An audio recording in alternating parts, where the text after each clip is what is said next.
Welcome back to Samurai Blitz. It is Wednesday, hump day, baby. We are halfway through the week. I am very excited. I hope you are too. Now, some of the crazy news, as you see right here, Los Angeles County declares state emergency over immigration raids. I mean, you just can't make this stupid shit up, man. So apparently, California has declared a state of emergency because of ice raids. Yeah, not earthquakes, not wildfires, but because federal government is enforcing immigration law. How dare they follow the goddamn law? These motherfuckers. God damn it. God. Dude, this is insanity. These people are following the law. What's wrong with them? I mean, we all see that there's a problem here. There's a conflict of interest here. I mean, how are they just going to follow the law and not tell us about it? That's just how stupid Gavin Newsom is, man. And whoever follows him, I mean, I don't know what to tell you. It's almost like watching a teenager scream that you're ruining my life because I agreed to these rules, but I don't want to follow them because I just don't feel like it no more. That's exactly what's going on here. Clean your fucking room. Stop acting like an idiot. Do what we told you. We all agreed to this. You signed in on this. This is part of your fucking thing too. All the states signed in on this. This is the Constitution. You cannot come into a country illegally. We all know this. I guess Gavin Newsom never got the memo, and the rest of these liberal fucking dipshits neither. Gavin Newsom and friends said that there is a crisis because ICE agents are rounding up illegal immigrants, and keyword, like I said, illegal, and they're mad the feds didn't ask them permission. I guess they need to ask permission nowadays. It's almost cute, right? It's adorable that the state that says we're a sanctuary city is now saying like, "Oh my God, we're under attack. We're under attack." These federal agents are coming in and taking out illegal immigrants, and that's like all our fucking people. I mean, California just let in everybody. So yeah, I'm starting to think that California just needs a timeout. They need to sit them there, give them a little spanking, and sit them in the corner with a copy of the Constitution, and maybe let them understand what is going on, why ICE agents are needed, and why illegals are getting deported. Because obviously, Democrats don't understand why are you deporting these people? I've seen everybody from Bill Maher. I've seen Joe Rogan too. I mean, you got to have a heart. You don't have a heart if you see this. The fuck, you should not feel comfortable. Tom Hammond said, "We're going after the bad people. On top of that, we're going to go after everybody else. Don't get comfortable because if you're here illegally and you cut the line from a lot of people that are coming the right way, you're going to get sent home. Your ass is going home. That's it. You are going home. Te vas a casa. Bye bye. Hasta luego." You're going home. I don't care what language fucking you speak, but you're going home. It's not that hard. The next thing you know, they'll be demanding reparations from Texas for enforcing border security. Now, I know everybody has the TikTok brain and thinks this is all new and unprecedented ground. We're on unprecedented territory. But this ain't new. This has happened many times before where states go rogue. But this time we have a bunch of blue-haired fucking oatmeal lattes sipping fruitcakes, standing that federal law, not make states abide by the rules that they all agree to. We see these entitled people go over and over and over and demand that everybody abide by what they think because they're so empathetic. Like we said, this is empathetic suicide. Everybody just needs to be here. Why borders, man? There's no borders, man. That's stupid, man. We should just have be free. My passport says the world on it, bro. I've seen and met those people overseas, and they are just as annoying as I was right now. Now, let's talk about times we've seen this before. In the 1850s, South Carolina just basically quit and said, "We're out." And we saw what happened with that. The conflict ended up increasing more and more until we got to the Civil War. 600,000 lives gone. So yeah, let's not romanticize the defiance of states because we know where that ends up. And we see more and more states really flirting with the idea of civil war.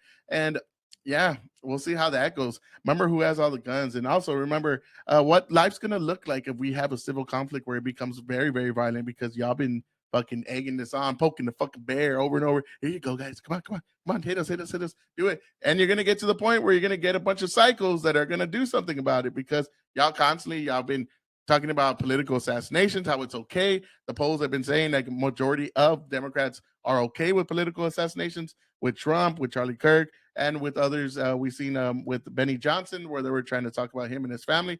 We saw you with John Johnson in Virginia, talking about he wants to kill his opponent, plus their kids die. So, I mean, yeah, keep flirting with that idea. Let's see how that ends up. And what I'm trying to say is I don't want that before y'all fucking go and say I'm promoting this. In 1950s, Arkansas Governor Orval Faubus tried to block school segregation. As we saw that with especially with the Little Rock Nine, the feds had to send the 101st Airborne to literally walk kids into class and make sure that they were following federal law.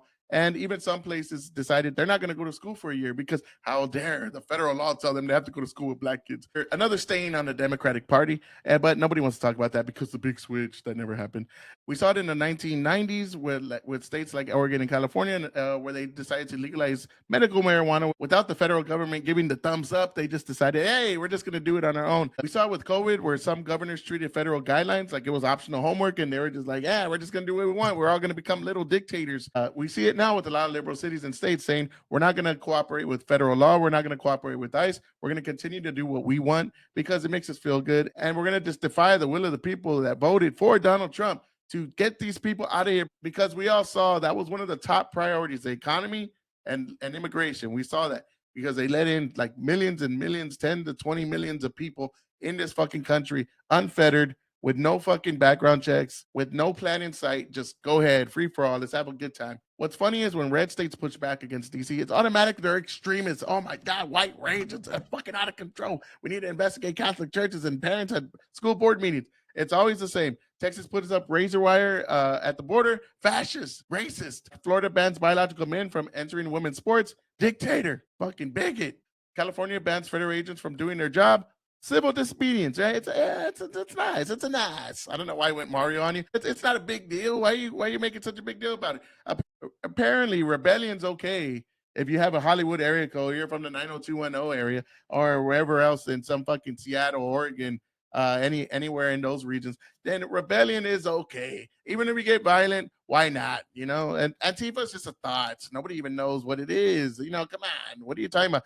Don't believe your lying eyes. Now, let's be fair. Like I talked about, states have always pushed back against federal government. Like we talked about marijuana legalization. We talked about Second Amendment issues where states like Texas, states like Arizona, Missouri have pushed back against enforcing gun restrictions. But again, they're following the Constitution because the Second Amendment says you have the right to bear arms. They're following the law. And COVID, blue states, some states were locked down tighter than a virgin butthole. I mean, it was just out of control. If you're in a red state, you're free. If you're in a blue state, you were locked up. And it stayed that way for a long time. Now here's the difference. Most of those debates were fighting against rights and freedoms. Now the one that they're fighting against, which is refusing to follow basic federal law that they agreed to, is not brave. It's just bratty. It's just a bunch of whiny liberals that don't want to give these immigrants to take accountability for their actions and coming into a country illegally, because all of them are criminals because they broke the law by coming in illegally. Now don't give me the, I know it's just a misdemeanor. It doesn't matter. Nobody tells you, oh, you're not a criminal because you only did a misdemeanor. No, you still committed a crime by coming in here illegally, not telling us who you are, not coming in the right way, and you're cutting in line in front of the people that are trying to do things the right way. So yes. Now, if California keeps this up, Trump needs to really make an example out of them. Funding needs to stop. He needs to go in every one of these places and round up as many illegals as he can, hold people accountable for not following the law because they are breaking the law. So that needs to happen ASAP. So yes, the federal government enforcing immigration law isn't tyranny. And every time California declares this crisis going on because the federal government's doing what they were put out to do by the people that chose them in office, and the rest of the country just shrugs their shoulders and here we go again.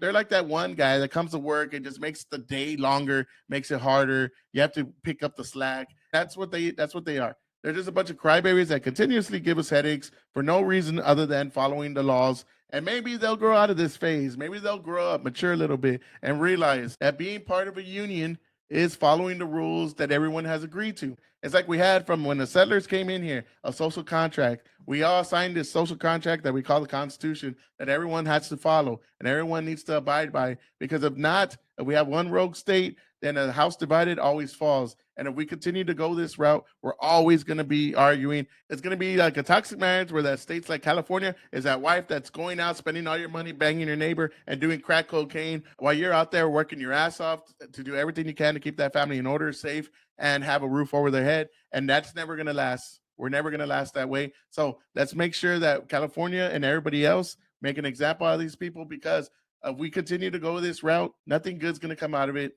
If you agree with me, make sure to like, share, and comment below. I want to hear your thoughts on this whole situation. Also, make sure to subscribe. Subscribe to our YouTube, to our Instagram, to our TikTok, and to subscribe to our Apple podcast. So we're going to continue to make these videos. Have a good time while we're doing it. Have some beers, talk some shit. I'll see y'all next time. Peace.